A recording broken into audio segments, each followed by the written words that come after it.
کیونکہ اس کو یہاں پہ اپنے کاغذات سیدھے کرنے تھے، اپنا پاسپورٹ لینا تھا، اپنا سٹیٹس کلیئر کرنا تھا، تو اس وجہ سے تقریباً 10 سال کا عرصہ اس کو گزر گیا کہ اس کو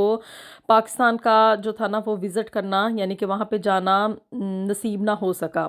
اور یہی اس کی مجبوری جو تھی نا اس کی بد نصیبی بن گئی کہ اس کو جو تھا نا اس کے بھائیوں نے اس بات کا بتایا ہی نہیں کہ اس کی ماں کتنی بیمار تھی اور جو تھا نا وہ اس دنیا سے چلی گئی، اور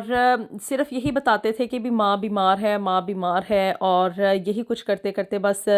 یہ ہوتا تھا کہ اس سے نا پیسے منگواتے تھے کہ بھی اب ماں کو اس ہاسپٹل میں داخل کروا لیا ہے، اب ڈاکٹر یہ کہہ رہے ہیں، اب ڈاکٹر وہ کہہ رہے ہیں، لیکن اصل حقیقت نہیں بتائی کہ ماں جو تھی نا وہ بیماری سے لڑتے لڑتے کب اس دنیا سے چلی گئی، کیونکہ 10 سال ایک بہت بڑا عرصہ ہوتا ہے، ایک ٹائم پیریڈ ہوتا ہے، اور 10 سال میں تو آپ کہہ لیں کہ انسان کی زندگی کا ایک حصہ بھی گزر جاتا ہے، ایک ڈیکیڈ گزر جاتا ہے۔ تو جی 10 سال تک نا وہ لوگ بس اسی طرح سے اب جی امی کو یہاں لے کے جانا ہے، اب امی کو وہاں لے کے جانا ہے، اور وہ لڑکا جو تھا نا وہ آدمی وہ بہت ہی اس کی ایموشنل اٹیچمنٹ تھی اپنے پیرنٹس کے ساتھ، اور اسپیشلی اپنی ماں کے ساتھ، کہ وہ جب اپنی ماں کا سنتا تھا تو بس ماں کے نام پہ تو دنیا لٹا دینے کو وہ تیار تھا۔ تو بس انہی چکروں میں کہ جی وہ لوگ بس یہی اپڈیٹ دیتے تھے کہ بھی اب امی بولنے کے قابل نہیں رہیں، ان کو کوئی مطلب ایسا پرابلم ہے، وہ بات نہیں کر سکتی فون کے اوپر، ویڈیو کال بھی نہیں ہو سکتی، دس اینڈ دیٹ۔ تو بس اسی طرح سے کرتے کرتے نا 10 سال گزر گئے، اور 10 سال کے دوران ان لوگوں نے اس سے ڈھیر سارا پیسہ جو تھا نا ماں کی بیماری کا بہانہ کر کر کے وہ منگواتے رہے، جبکہ اصل میں کیا تھا کہ وہ پیسہ وہ لوگ اپنی ضروریات پوری کرنے کے لیے اسے استعمال کر رہے تھے۔ تو جی 10 سال کے بعد جب اس شخص کے ڈاکومنٹ سیدھے ہو گئے، فائنلی اس کو اس کا پاسپورٹ مل گیا اور اس نے اپنا ٹارگٹ اچیو کر لیا، تو پھر چونکہ ماں سے محبت بہت تھی اور دکھ بھی تھا اندر سے کہ بھی ماں بیمار ہے، میں اس کو دیکھ نہیں سکتا، میں اس سے بات نہیں کر سکتا، بس اسی محبت میں وہ اکیلا ہی خود ہی پاکستان چلا گیا، اس امید میں اور اس خواہش میں کہ وہ جا کے اپنی ماں سے ملے گا۔ جیسے کہ ہم لوگ اکثر پلان کرتے ہیں کہ ہم لوگ سرپرائز وزٹ کرتے ہیں، کہ ہم لوگ جا کے اپنے گھر والوں کو سرپرائز دیں، اچانک سے ان کے سامنے جا کے کھڑے ہو جائیں تو پتہ نہیں وہ کون سے خوشی کے آنسو ہوں گے یا کیا ہوگا اور کیا نہیں ہوگا۔ بہت سارے ولاگرز کو آپ نے دیکھا ہوگا کہ وہ سرپرائز وزٹ کرتے ہیں، اس نے بھی ایسے ہی کیا کہ وہ سرپرائزنگلی وہاں پہ چلا گیا، بغیر بتائے، فون کیے، اطلاع دیے بغیر کہ بھی میں آ رہا ہوں، وہ بس اپنے گھر چلا گیا۔ اور وہاں پہ جا کے جب اس نے پوچھا کہ بھی ماں کہاں ہے، تو پہلے تو وہ لوگ اس کو دیکھتے ہی ساتھ ہکے بکے رہ گئے کہ بھی یہ کہاں سے ٹپک پڑا ہے۔ اور چونکہ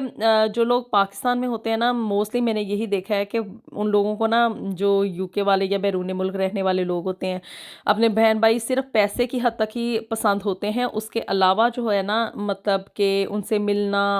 ان کے ساتھ ایک ٹائم سپینڈ کرنا، یہ ایک اٹیچمنٹ، یا یہ کہ وہ آ کے ہمیں وزٹ کریں، اس چیز کو بہت ڈس لائک کیا جاتا ہے، کیونکہ وہ سمجھتے ہیں کہ ہمارے سروں پہ آ کے نا ایک بوجھ سوار ہو گیا ہے۔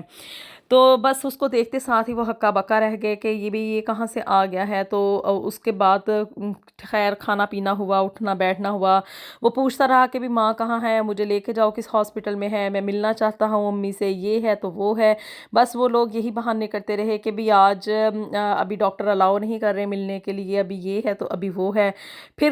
1-2 دن گزرنے کے بعد اس کو محلے داروں سے پتہ چلا کہ بھی آپ کی ماں کو تو گزرے ہوئے پچھلے 9 سال سے وہ ان کا انتقال ہو چکا ہے اور وہ اس دنیا میں نہیں ہے۔ تو وہ سن کے بہت زیادہ شاکڈ ہوا، حیران ہوا، دکھ میں گیا، صدمہ پہنچا اس کو کہ بھی یہ لوگ ان لوگوں نے اس بات کا قابل ہی نہیں سمجھا کہ مجھے بتا دیں کہ بھی میری ماں اب اس دنیا میں نہیں رہی، پچھلے 9 سال سے جو ہے وہ اس دنیا میں نہیں ہے، اور میں ان کو پچھلے 10 سال سے صرف ماں کی بیماری کی علاج کی خاطر جو ہے نا وہ ان کو پیسے بھیجتا رہا ہوں، تو ان لوگوں نے مجھے کیوں نہیں بتایا، صرف اس پیسے کی خاطر نہیں بتایا۔ بہت رویا پیٹا اس نے، اپنے آپ کو کوسا کہ میں نے آنکھیں بند کر کے ان لوگوں کے اوپر اعتماد کیا اور ان لوگوں نے میرے اعتماد کو کیسے کچل دیا۔ خیر اپنے آپ کو کوسنے کے بعد وہ اپنی ماں کی قبر پہ گیا، وہاں پہ اس نے فاتحہ خوانی کی، اور پھر اس کے بعد اس نے اپنے بھائیوں سے ہمیشہ ہمیشہ کے لیے جو تھا نا اپنا رشتہ اس کو ختم کر دیا، قطع تعلقی کر دی کہ بھی ان لوگوں نے مجھ سے اتنا بڑا دھوکہ کیا ہے، مجھے اتنا بڑا چیٹ کیا ہے اور میرے اعتماد کو ٹھیس پہنچائی ہے۔ یہ تو تھی جی ایک شخص کی کہانی۔ یہاں پہ میں آپ کو سچ میں بتاؤں، یہ کہانی جو ہے نا ہر 5ویں 6 7ویں بندے کے ساتھ نا آلموسٹ اس سے ملتی جلتی ہی سٹوریز ہیں۔ جس کو بھی پھول لو، جس کو بھی ڈسکس کر لو، ہر کسی کے اپنے اپنے دکھ ہیں، اپنی اپنی سٹوریز ہیں، اپنے اپنے ان کے جو ہے نا وہ ایشوز ہیں۔ صرف فرق یہ ہوتا ہے کہ ان میں تھوڑا سا 19-20 کا فرق ہوتا ہے، لیکن پرابلم وہی ہے کہ بھی جب ہم لوگ ایک دفعہ یہاں پہ آ جاتے ہیں نا تو واپسی کے راستے ناممکن ہو جاتے ہیں۔ چلیں جی، تو ملتے ہیں آپ سے نیکسٹ ویڈیو میں with some thing new and some thing very interesting. اپنی دعاؤں میں ہمیں یاد رکھیے گا، چینل کو بھی جلدی سے سبسکرائب کر دیں، ویڈیو کو لائک کر دیں اور شیئر کر دیں، اور اپنی رائے سے آپ نے مجھے ضرور آگاہ کرنا ہے کہ آپ اس بارے میں کیا سوچتے ہیں۔ ملتے ہیں آپ سے نیکسٹ ویڈیو میں، انٹل دین اللہ حافظ۔